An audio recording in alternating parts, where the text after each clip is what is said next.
Peace and greetings, everyone. This is Ross Timotheos. I'm back with another video. It's been a minute. Haven't been here. Been busy doing a lot of other things. In the process of writing another book. Many other things. Camping. Starting to get warmer outside, so I've been out more and in the woods and, should I say, in my habitat. I love the woods, man. But yeah, I decided to come and make a video for you guys because I've been away, and I know some of you guys have been wanting me to do a couple videos on specific things, and I guess in this video I can talk about Christ consciousness, and it actually ties into a lot of things that have been going on in my life. But yeah, let's speak about Christ consciousness for a bit. Got a couple minutes, and so you know, a lot of my research had me to research again, or to just scan over, a lot of my understandings, a lot of my teachings, and go through a lot of things, and also to gain better understandings. Have some new books in the library that I've been renting out. For example, older books about dark matter, and when they were studying, they're currently studying this thing, but dark matter, and specifically dark matter of the universe, and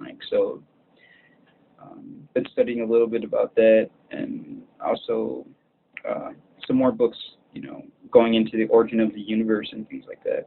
I like studying those things, but I don't necessarily feel that those physical things are the end all to the explanation. Because I believe in a spiritual perspective. I believe in the metaphysical perspective. So if it doesn't involve the mind, then it's not complete. If it doesn't involve the mind interacting with that which we think is reality, then to me that is not complete. There must be like a sort of interaction with the explanation of the universe and the mind and consciousness. And, science, modern science is actually working to get their materialistic understanding of, consciousness and metaphysics and things like that.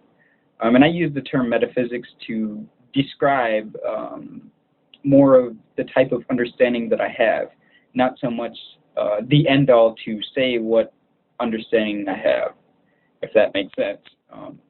Metaphysics is just the label that you would put on the type of understanding that I have about things, but it is not the direct understanding. So, just a couple things. But so Christ consciousness. Well, speaking about consciousness, consciousness is the immaterial aspect of human beings, right?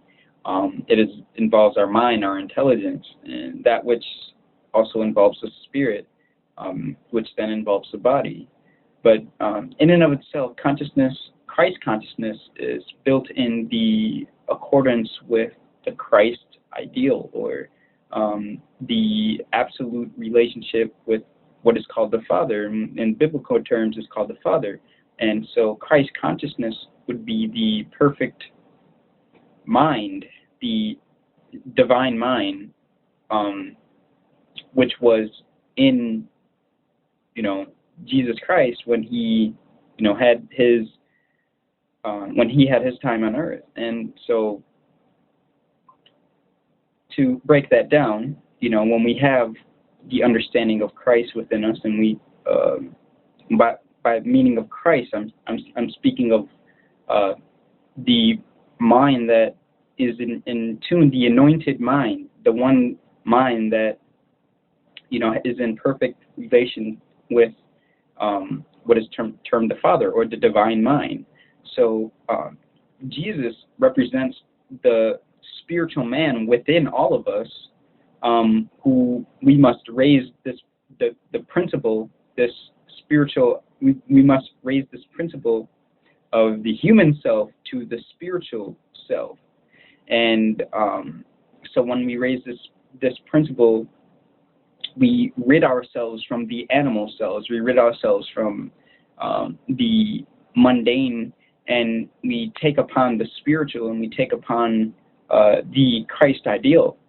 And this is the exact representation of what, in the Bible, what Jesus did. So the Christ consciousness deals with man and woman's ability to gain a relationship with the divine principle, or the Father, or what is termed, in my perspective, the divine mother and father, or the divine mind. So that is just a short general understanding of what Christ consciousness is. But let's go a little further. So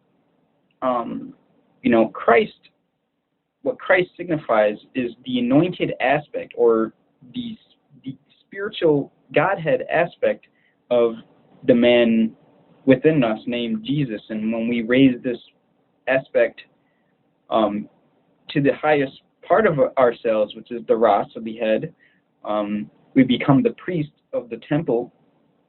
We become the spiritual I am. The spiritual I am becomes anointed and becomes one with the Father, becomes one with the divine mind. And so the whole idea of salvation, I guess, would be to develop this Christ consciousness. And this happens through faith. And it's not in the physical sense. So when I say these things, it's not in the outward sense. It's more of an inward completion. It's more of an inward redemption.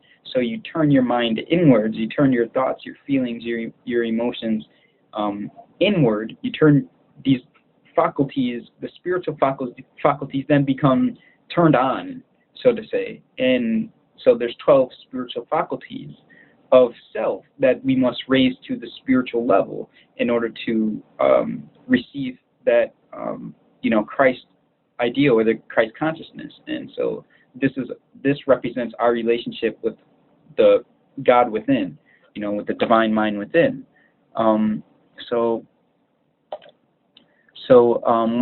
What I'm basically talking about here is a state of mind that is conscious of God's ideal man, woman. A state of mind that is conscious of the divine mind, or the spiritual I am within us, the spiritual man. And so this is considered what is known as the Christ, or the anointed one.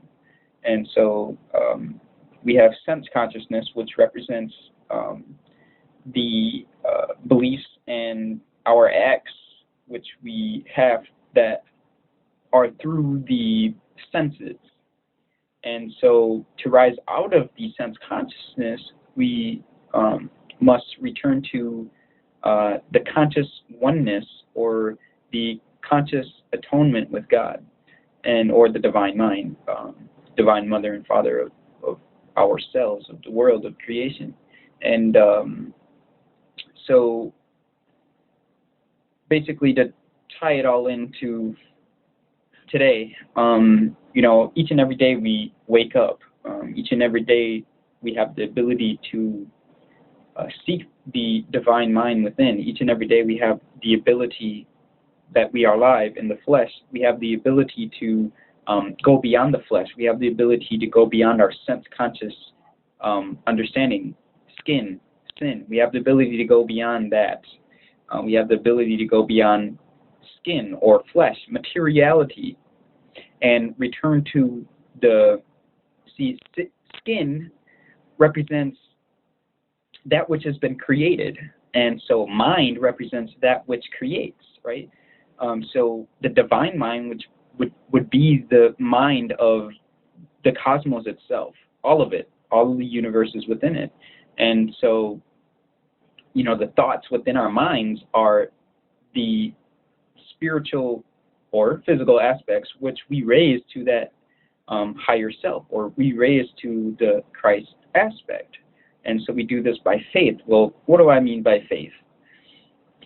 Faith is the ability, it's not only the ability to see that which is in the spiritual, or to be able to see what is unseen in the physical, but it's also the ability to cultivate the knowledge of and our relationship with the divine mind within, with God within. You know, God does not dwell, the true God of, you know, who we are and of the world and of the cosmos, the creator, you know, it's not a man, it's a spirit, it's a substance, it's a principle. It's the principle of principles. It is the mind of all thought. And so when we start to believe that mind and thought are separate, we become in skin, right? So once we believe that we are separate from the divine mind in sense consciousness, then we begin to take upon sin. Sin is actions that come through sense consciousness. You know, the fleshly. How can I speak about this? The fleshly realm, right? And so the skin represents that which is not the realm of spirit. And so it is the outer mind, right? And so the inner mind would be the God within. And so the building of faith would be the ability to cultivate the knowledge of God within. And we do this by doing meditation. And why do I say meditation specifically? Because meditation is the way that we gain a personal relationship with the creator of the substance of substances, the principle of all principles. See, right now we are in the realm of the flesh, including our thoughts and things like that. Our actions portray that. Emotions portray that. So when we start to become more in the spirit, we begin, you know, through meditation and things like that. Prayer actually opens us up to communicating with the spiritual realm, but meditation is being able to cultivate the faith of the spiritual realm, or cultivating the vision, the ability to perceive the spiritual realm, or that which is non-physical, that which is incorporeal, that which doesn't have a physical body, right? So now, when we have that understanding of Christ within, we begin to realize the illuminated part of ourselves. Well, should I say the illuminated part of ourselves, because illuminated means not illuminated or not with the light. So, you know, it even goes into what, you know, what a lot of people speak about, you know, all the Illuminati and New World Order, but, you know, what that represents is illuminated. They're illuminated. They're the ones that are not illuminated. They're the ones that do not have the life or the light of God, you know what I'm saying? So we can have a general understanding of that as well. And what that pertains to is the mind that has not been purified by the light of Christ, or the Christ consciousness. And so the Christ consciousness, or the mind, is filled with divine thoughts, and these divine thoughts are thoughts such as, you know, purity, love, power, strength in the spirit, right? Not in the flesh, because when we have power in the spirit, when we have power in the incorporeal aspects of ourselves, we have power in the physical. And you cannot gain power or love or any of that, strength, wisdom, knowledge, understanding. You cannot gain that in the physical through flesh. So, you know, it must be gained through the consciousness of Christ. And so this happens through, you know, salvation. And salvation is the ability to accept or to receive, you know, Kabbalah, the ability to receive God or Christ, the divine mind. And so we illuminate and purify ourselves in the truth of the divine mind. So let's see if I can, you know, we can, if we can just dwell on this aspect. You know, faith is the rock, right? Peter is the rock. So we have to build our temple on the rock, right? To build our house on the rock. We have to build our dwelling place on the rock of faith. And we have to build our spiritual body, because the temple is a spiritual body. See, this physical body is not the temple, but the spiritual body is created through Christ. That is the temple, right? And that is within, and you create this, you build this temple, the building of the temple. You build this temple through faith, through the rock, And so if you also read in the Bible, the Old Testament, actually in the beginning when it talks about the firmament, that is also the building of that foundation. Is the spiritual foundation, which is Christ consciousness. And so, or the man, Jesus Christ, Jesus, of Nazareth, that raises himself up to Christ consciousness, the King of the Jews. The Jew is a jewel, the jewels of self. Jews outwardly are not necessarily what I'm speaking about. Again, I'm going back to consciousness. I'm speaking about things that are going on within us right now, this very second. Each and every day when we wake up, we have the ability to awaken up the 12 faculties, or the 12 aspects of, Jesus, the 12 disciples of Jesus. When we raise these faculties to the spiritual realm, from the flesh, from the man realm, from the outer to the inner, we begin to realize the raising of the Christ mind. And so this has nothing to do with physical shit. So by meditating on the word or the law, the covenant between man and the divine mind, we begin to gain a relationship with the divine mind in spirit and in truth, and we become purified by the light of the divine. And by what I mean by light of divine, I mean by the wisdom, by the inner knowing of God. And so, like I'm saying, when we get out of the idea of the outer man in the flesh, that you have to do this or that you have to do that in order to be saved. To be saved, you save yourself.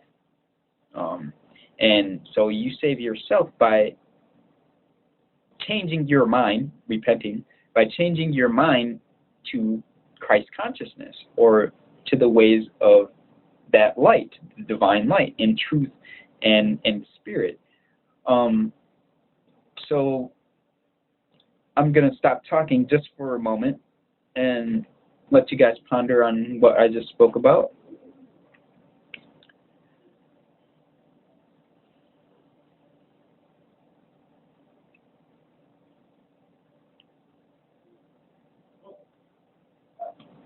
So let's rise, let's ascend in consciousness, let's raise our spiritual energies, right? Let's read the letters that were sent to the church, to the 7 churches. Let's light the 7 candlesticks, right? And, raise to the spiritual realms of the mind. And, read the book of Revelations, you'll understand what I meant by that. And also, gain the awareness and that realization of the spiritual man within us, of the spiritual man and woman within us, right? And this happens by raising the 12 aspects of self, or the 12 centers, the 12 faculties of the spiritual being of who we are. And so when this happens, it regenerates the body temple. It regenerates a spiritual body temple. And so when this happens, this then regenerates the physical body, and we become healthy. We become, rich in spirit, and we start to realize that we have everything that we need in Christ, in the Christ mind, the light of the divine mind within us. And so, everything that is of the flesh, of the world, everything of the world is, in a sense, antichrist. I'm also going to look for some things to speak with you guys, because just by what I just said just now kind of opened my eyes to some things that I wanted to share that I've been wanting to share, but I've been a little busy, so it's kind of it was hard for me to give you guys some juice, so to speak. And so I've been receiving a lot of messages pertaining to some things. So